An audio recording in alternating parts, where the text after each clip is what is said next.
Welcome to the Shut Up and Work podcast. I am your host, the coach. And in today's episode, I wanted to talk about some steps or some tips that will help you either survive or win against that toxic boss in the workplace. So let's get started. First off, before I go into the steps and the tips, let me tell you the most common types of toxic bosses that you may find in majority of the workplaces. The first being the authoritative or the authoritarian type of boss.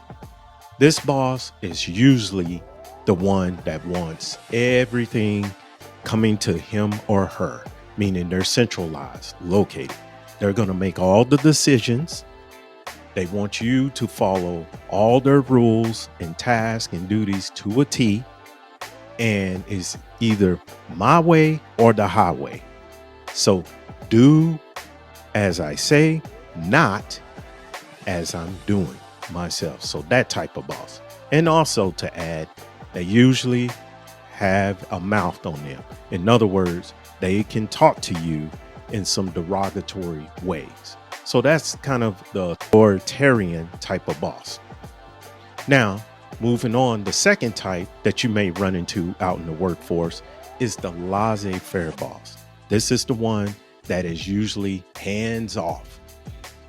This boss is totally opposite of the authoritative type of boss because they're not going to be centrally located. They're going to let you do what you want to do. They're going to stay out of any important matters and let you work. And a lot of times with this type of boss, a lot of the tasks and the duties get dropped because this boss doesn't want to share anything or tell you anything. They're just trying to let everything just flow, free flowing. And sometimes this can be good if you have an employee team that understands what they need to be doing on a day in, day out basis. But if they don't, this can be very bad.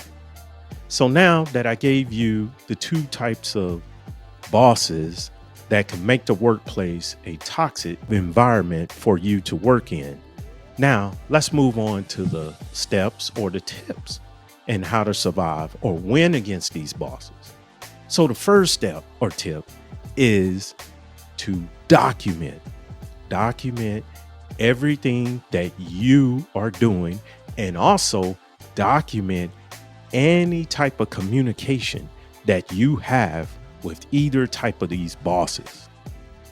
And when I say document, you can do it the old school way with a pen and a pad, or you can do it on the computer or your phone. However, just make sure you document whenever they give you an assignment to a task or a project. That's very important. Now, moving on to number 2, you need to have some type of open communication. Now, I know that can sound crazy because some bosses, as I just mentioned, may have that mouth on them where they talking a little bit slick or they talking a little bit nasty to you. And you got to be able to keep your composure when they do that. But also, when that boss slips up, you need to document that and make sure that you have a open communication, because it is very important that when you tell him or her what you're doing or what you're running into on a project or a task, you need to make sure that it's out in the open and you express that if something goes wrong, you can go back and say, hey, I told them verbally on this date at this time that this was going on the project. So that open communication is just trying to help you build a little bit of a relationship with the boss, but then keep listening, and I'm going to tell you what to do if that communication fails. Now, number 3, co-workers can also help you in this situation. If both you and your co-workers are struggling with the same boss, then Y'all can also compare documentation and notes that you're keeping on the boss. So when something goes wrong, it's not just you that's sitting up there explaining why this went wrong and you're trying to fight for your job and fight for your credibility. It's also the co-workers who is putting in or telling that same story that they are having trouble with the same boss. And look at it this way. When it's one person, it's easier for upper management to make a decision whether they're going to write that person up or fire that individual. But when it's multiple people, now they have to start looking at the boss, because they can't just say, hey, we're going to fire the whole department or get rid of everybody in that department. They still need somebody there to run things and to work in that apartment to make it efficient. And now moving on to number 4, if you have been documenting all your stuff, if you have been trying to keep that open communication with your boss, and if you also have your coworkers that is backing you up on what's going on and with the bosses, then you go to the boss's boss. That's right. Because now you have all this documentation and evidence, and you have people in the flesh and verbally can tell upper management that the problems that you guys are experiencing against this boss. Now, I want to give you one note and one tip.